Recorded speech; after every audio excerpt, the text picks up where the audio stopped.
hours of my drilling. The color of the brass shining from the breech helps me calm myself just enough for me to collect my thoughts. I yell my friend's name again. No response.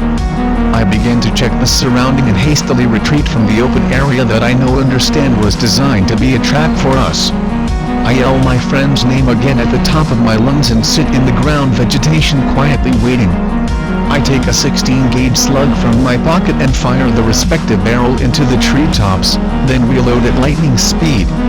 I begin to sprint, not towards the camp but towards the path that runs along the field towards the farmer's house. Then I think of my friend and stop dead in my tracks. I turn around, the drilling raised from the hip.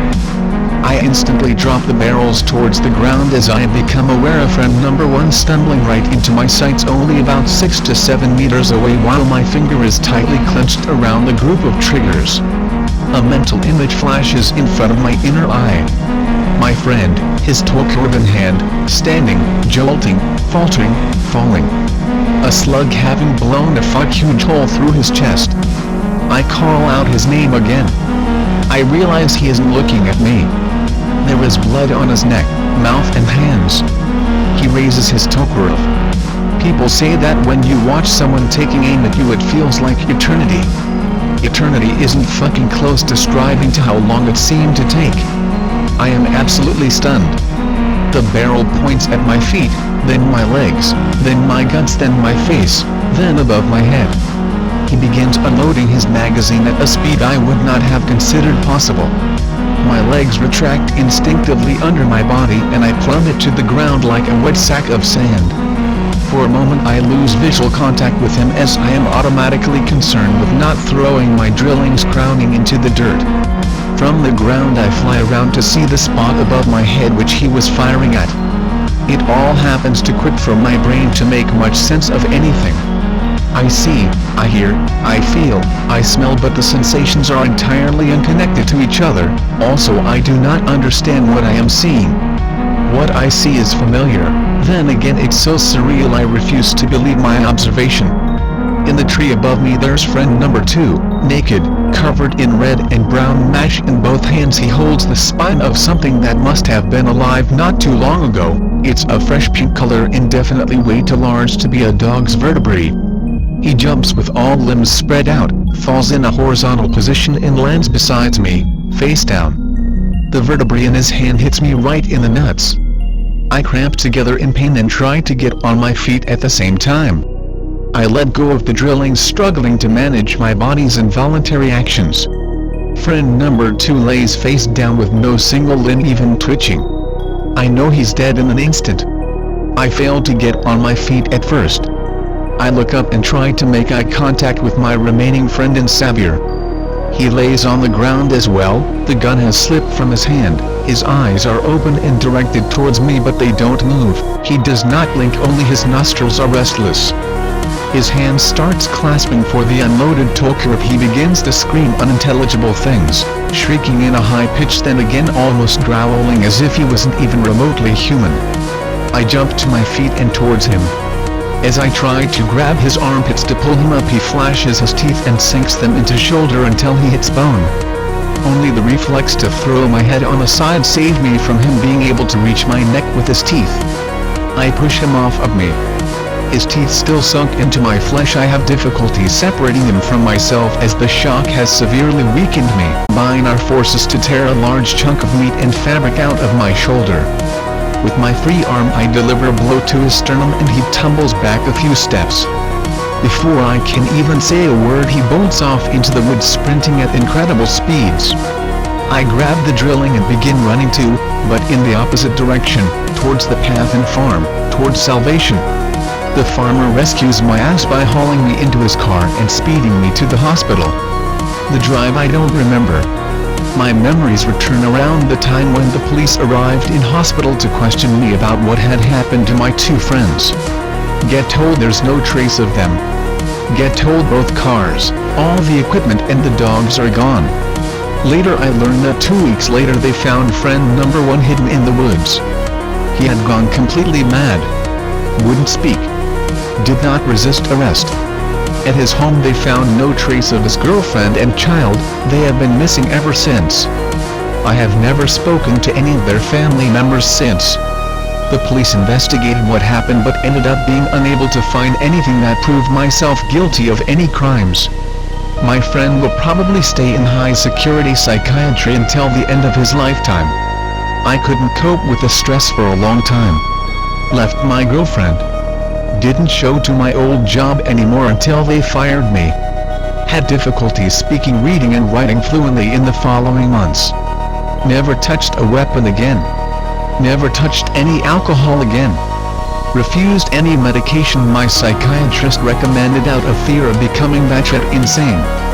Moved to another city where I did not know anyone and no one knew me. My family and a lot of my old friends tried to catch up with me in the following years, but I could never connect with anyone anymore. I live an isolated life. As you see, all this skinwalker bullshit is probably just people who have gone insane and then posting twisted stories on the internet to confuse you all. I mean, just because some things seem supernatural to humans, it does not mean anything out of the ordinary has to be involved. Humans go insane all the time and kill each other. And after all, there never were any real Yinaldlushe sightings in Germany, you see? All this Yinaldlushe stuff is made up by people who long for attention, and you guys orally are sane enough to recognize this, no? So stop spreading those myths. If all of you guys were to go camping or hiking in the woods more often, then surely you'd all pretty soon realize that there is nothing dangerous or out of the ordinary in the woods that devours human spirit or flesh. If you feel unsafe camping and sleeping in the woods, just bring a family member who truly loves you. They will surely provide you with some comfort.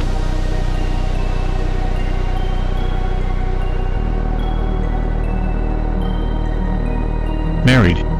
Wife's sister is married too. Her and her husband have a 12-year-old boy and 8-year-old girl.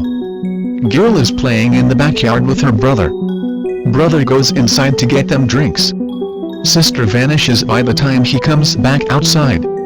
Family goes nuts. She is missing for 2 days. Spend 2 sleepless days helping them to search for her in the woods and fields behind their house. Suddenly shows up outside the house. Wife happened to be there at the time. Calls everyone to get them home. Her family takes her to the ER. Filthy, stinks, a little weak but otherwise okay. She doesn't remember where she was. Bring her home after a couple days. Of course her family clings to her the next week or so. Eventually things go more or less back to normal. Girl is a little off though. Very clingy to her mom. No one really pays attention, figuring she is just upset after all that happened. After about 4 weeks of her being back, her mom collapses on her way to work. They take her to the ER. Doctor says she is extremely fatigued. She said everything was pretty normal, she slept a lot and ate right. Spends a night in the hospital and is released. Collapses again, this time at work. Spends more time in the hospital. Doctor says she might need to take some time off work. She agrees. Her and her husband decide to take a vacation. Ask if we could keep the kids for a couple weeks while they were away. Of course. Her mom is really reluctant to leave the girl. Not surprising given what happened. Kinda worried about it though. In tears as they are dropping them off with us. Just over the girl though. The boy is already upstairs playing Xbox. Don't think much of it. Couple days pass. Girl is a little strange. Doesn't want to play games with us or watch movies with her brother. Just kinda hangs out with my wife. Not doing really anything, just sitting with her. Write it off given what happened. Her mom is calling sometimes 10 times a day. Sometimes screaming and crying to talk to her. Brother-in-law apologizes for her bothering us at all hours of the night.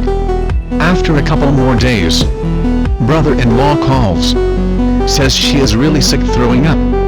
Thinks she probably ate something bad and they'll likely cut the trip short and come home as soon as she is feeling a little better. Mentions they haven't done anything anyway because she just stays in the hotel room crying to go home to their daughter. Calls back the next day. Says she felt a little better and they were going to go ahead and stay until their original flight home. Late in the second week with the kids. Wife is coming in from the garden. Staggers a little. falls to her knee. Made sure she was alright and asked if she wanted to go to the doctor or something. She said she just felt a little lightheaded and was fine. Insists she spend some time in bed. Little girl wants to sit in the bedroom with her. Explains she isn't feeling well and needs some rest. Kid is rather hateful about it. Whatever. Made the little shit spend the night downstairs watching cartoons and shit with her brother and I. Wife slept for hours. Wife spends the rest of the week not feeling so great, always a little dizzy. Brother and sister-in-law finally come home. Pick up their kids. Happy to see them go. Wife cries. Hey, it's not like we can't see whenever we want. She is really worried about it. Spends most of the night crying. Next day. Wife is insane. Wants to call off work and go to her sister's house. Totally not like her. Things get to the point I tell her she has been feeling crappy the last few days and needs to spend some time relaxing. All evening night we fight and bicker about it. Next day she wakes up. She wants to call off again. If you feel good enough to go over there, why don't you just go to work and then visit them on the way home? She agrees. We go to work. We work in the same building. She ends up getting sick and throws up. We go home together. She is shaking and can't keep anything down. We go to the hospital. Doctor says she is showing symptoms of withdrawal and asked if she drank heavily. Never drank before. They drug test her. Nothing. She has a really rough night. Feels a lot better the next day. Wife's sister gets sick again. Collapses one evening after work. Hit her head on the edge of the kitchen table. Spends several days in the hospital. Little boy wakes his dad up one night while she is in the hospital. Said the little girl got out of bed and went downstairs. Brother-in-law freaks out and begins searching for her. She is laying in the yard. Freezing. He immediately takes her to the ER. She spends a couple days in the hospital with her mom. Eats like a moose. Perks right up after a couple days. Vaguely remembers the past month or so. Acts totally normal from then on. Her mom stops getting sick. Wife is around her without getting sick. She plays games with me and her brother when they're over. I don't think it was their daughter that came back the first time. I wouldn't venture to guess what it was, but it did something to her mom and my wife while it was around them. It made them sick, weak, and created some sort of dependence on it. Scares the hell out of me. I worked a prison in a remote area in southern Iraq miles from Qasr. At the time I was there, it detained 30k prisoners and an additional 3k that no one except people working there knew about. They'd put us in blacked-out window commercial buses and drive us an hour away 4 days at a time to guard the facilities. We were never allowed to speak with anyone on the main prison FOB and forbidden to tell anyone about it. We referred to it only as Jurassic Park, one of the black prisons run by contractor medical personnel. The facility itself was a facade of mud/brick buildings resembling a small village. The place was complete with villagers, us, dressed up in man dresses, and a small area for goats on the outskirts. From a distance it looked legit, but up close you could see the bulges from our combat gear underneath the clothing. All of us there were picked for our darker complexion and allowed to grow facial hair. You also had to be military police with TS and PRP or Yankee White clearance. I couldn't see Qasr from the facility, so I have no idea where we were, just that we were in the middle of nowhere. We had to park the gun trucks and buses away from the area and use netting to